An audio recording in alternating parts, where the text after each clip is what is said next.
In this lesson, we will learn more about functions in Python. So we have learned how to create a function in Python and use it. Now we will learn how a function will return a value. So in this case, we have defined a function. The name of the function is cube. It takes one parameter as n.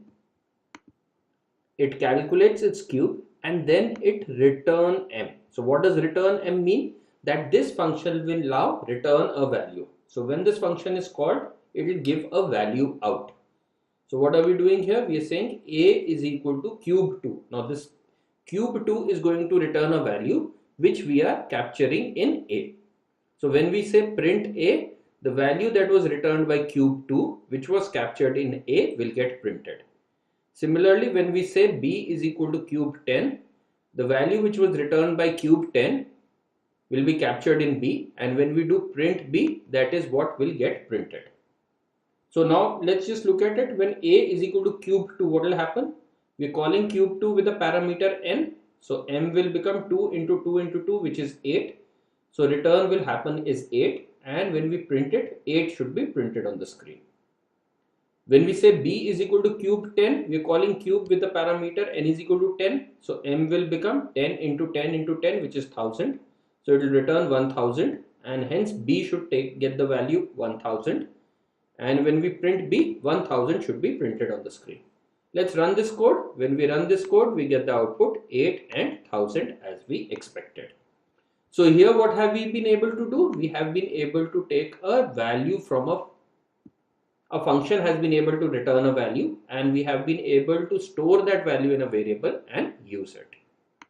Let's look at another example.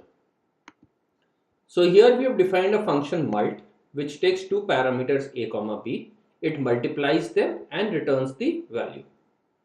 So now again same, when we are saying mult 4 comma 3, so this will return a value, and that value we are saving in m and we are printing it. So when we call mult 4 comma 3, a gets the value 4, b gets the value 3. So x will be 4 into 3, which is 12. So it will return 12, and hence m will print the value 12.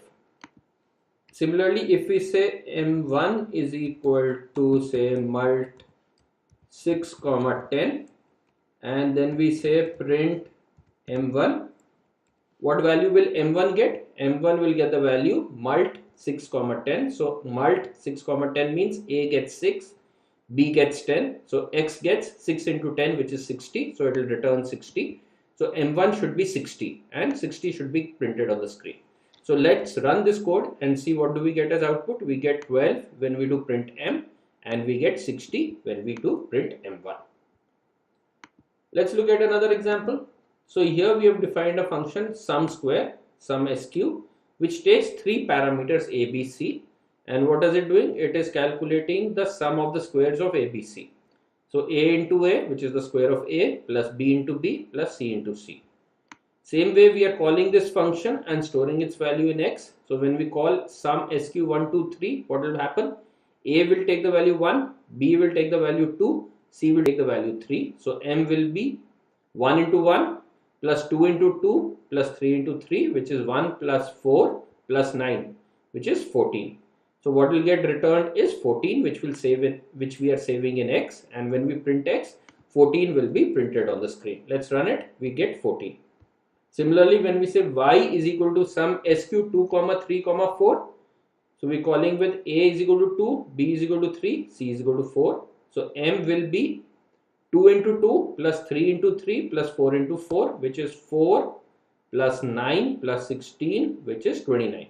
So y will get the value 29, which is what we have gotten here. So we've seen that. Now let's look at one more example. Here we are saying def sum list, and it's taking a parameter list1.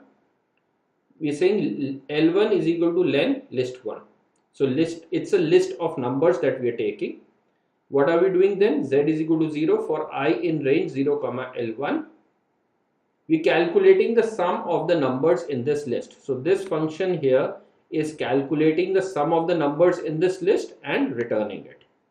So let's see how do we run it. We are saying b is equal to sum list 1, 2, 3. So it should sum these numbers and return. What should it return? 6. and when we print it, 6 should be printed. Similarly, C is equal to sum list 1 1 2 2 3 4, which is, so when we sum it and return it, C should get the value 1 plus 2, sum of all these numbers, which is 2 4 6 9 13. So let's run this code. Let us see what's happening. 13. So in this function, what have we been able to do? We have been able to pass a list and run a operation on a list, get a return value and print it. So sum list added all the numbers in the list and returned it, and then we were able to capture that value in a variable and print it. Okay.